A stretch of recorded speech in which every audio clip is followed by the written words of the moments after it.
Assalamualaikum warahmatullahi wabarakatuh. Halo semuanya, selamat datang di podcast kami Trio Gizi Santuy. Perkenalkan, nama aku Lovita.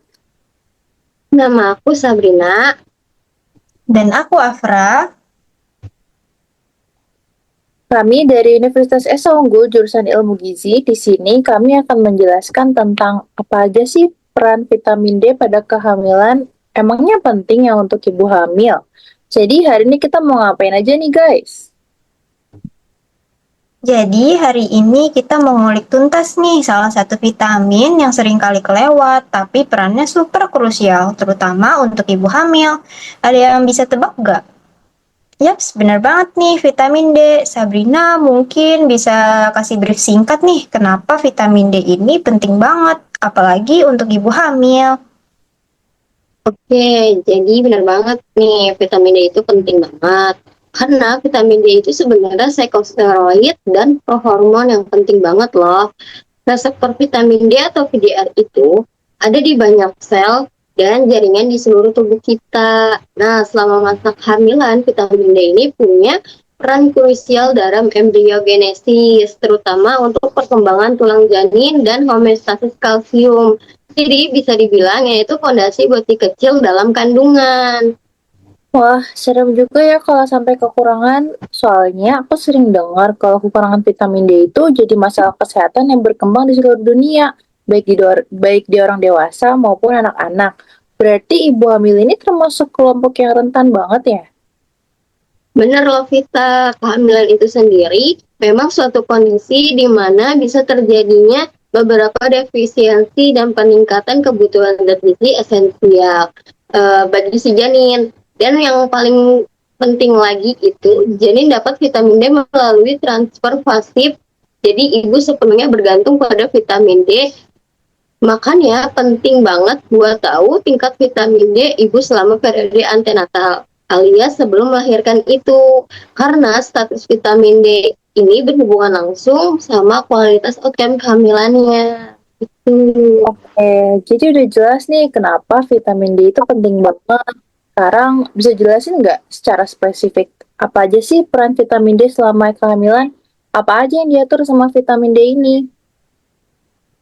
Jadi, salah satu bentuk aktif vitamin D yaitu kalsitriol, itu fungsinya spesifik banget nih, membantu pengerasan tulang dengan memastikan kalsium dan fosfor tersedia di dalam darah sehingga bisa diendapkan selama proses pengerasan tulang. Selain itu, secara umum, vitamin D itu juga bertanggung jawab loh atas metabolisme tulang, mineral, dan juga fungsi otot. Nah, beberapa studi juga menunjukkan bahwa kekurangan vitamin D selama kehamilan ini akan mengganggu pertumbuhan janin dan perkembangan neonatal. Oke, aku izin menambahkan dikit nih ya guys. Kalau ibu hamil itu mengonsumsi tablet vitamin D secara teratur bisa mengurangi kemungkinan preeklamsia, terus BBLR atau berat badan lahir rendah, dan kelahiran prematur. Yang ujungnya bisa mengurangi kemungkinan stunting pada anak. Ini bukti nyata betapa spesifiknya dan pentingnya perannya. Oh, jadi nggak cuma bagus untuk tulang aja ya, tapi sampai mencegah komplikasi kehamilan juga. Nah, ngomongin soal kekurangan nih, Afra atau Sabrina, bisa nggak kalian jelasin lebih lanjut apa aja sih dampak serius kalau ibu hamil kekurangan vitamin D? Nah, kalau untuk dampaknya itu, defisiensi dari vitamin D bisa mempengaruhi perkembangan janin dan juga kesehatan ibu mulai dari prakonsepsi seperti polycystic ovarium syndrome atau PCOS atau keberhasilan IVF. Saat hamil bisa memicu preeklamsia, diabetes mellitus gestasional, masalah kesehatan tulang hingga bacterial vaginosis. Bahkan bayi yang dilahirkan dari ibu ini yang defisiensi vitamin D juga akan mengalami defisiensi vitamin D loh. Jadi ini dampaknya bisa ke ibu dan bayinya secara langsung. Dan itu juga kan bahaya banget ya. Makanya penting banget untuk kita tahu sumber-sumber vitamin D yang bisa didapat. Oh iya, jangan lupa yang ini juga guys. Gimana sih cara kita bisa dapetin vitamin D? Sebenarnya tubuh kita itu menghasilkan vitamin D yang larut dalam lemak melalui paparan sinar matahari. Jadi paparan sinar matahari itu penting banget buat ibu hamil, dianjurkan sekitar 15 sampai 20 menit pada pukul 9 pagi. Selain itu, ada juga beberapa makanan yang kaya akan vitamin D seperti ikan salmon, tuna, sarden, kuning telur, hati, yogurt, mentega, dan minyak ikan kod.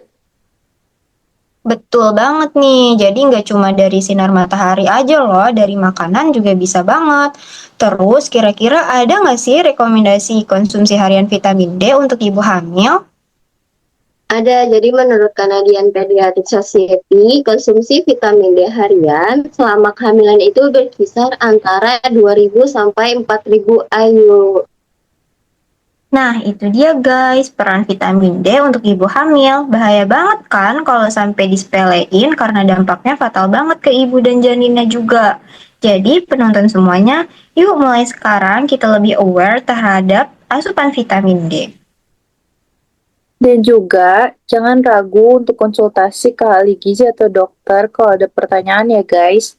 Terima kasih banyak ya Afra dan Sabrina udah mau sharing ilmu yang super insightful hari ini. Sama-sama.